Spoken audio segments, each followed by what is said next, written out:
Hi అండి. వారంలో ఒక్కరోజైనా గుడికి వెళ్తున్నారా? ఒకవేళ వెళ్ళకపోతే తప్పకుండా వెళ్ళండి. మీరు పూలు పళ్ళు కొబ్బరికాయను తీసుకోకపోయినా పర్వాలేదు, మీరు దండం పెట్టకపోయినా పర్వాలేదు. ఎందుకంటే దేవుడు ఏమైనా తెచ్చావా లేదా అని చూడడు, వచ్చావా లేదా అని మాత్రమే చూస్తాడు. ఓం నమో వెంకటేశాయ. ఇక ఈ వీడియో అయితే నేను ఈ మధ్యలో మా అమ్మ వాళ్ళ ఫ్యామిలీతో కొండకైతే వెళ్ళానండి. వెళ్ళినప్పుడు దర్శనం అంతా అయ్యింది, నడిచి వెళ్ళామన్నమాట. అక్కడి నుంచి మేము మళ్ళీ ఇక్కడ గుడి ముందరకైతే వచ్చాము. ఇంకా వచ్చి ఇంకా బయలుదేరదాం ఇంటికి అనే టైంలో ఇంకా అక్కడంతా నిలబడుకొని ఉంటే కరెక్ట్గా స్వామివారి గుడి ముందు నుంచి వాహనం అయితే వెళ్తూ ఉందన్నమాట.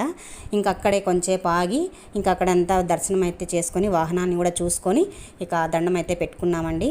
ఇక మా పిల్లల్ని కూడా తీసుకొని వెళ్ళి ఉన్నాను. ఇంకా అందరూ కూడా వెళ్ళి ఉన్నాము.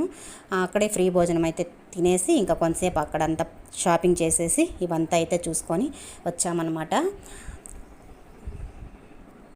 నేను చెప్పిన మాట కరెక్ట్ అనిపిస్తే లైక్ చేయండి, సబ్స్క్రైబ్ చేసుకోండి. మరొక వీడియోతో మళ్ళీ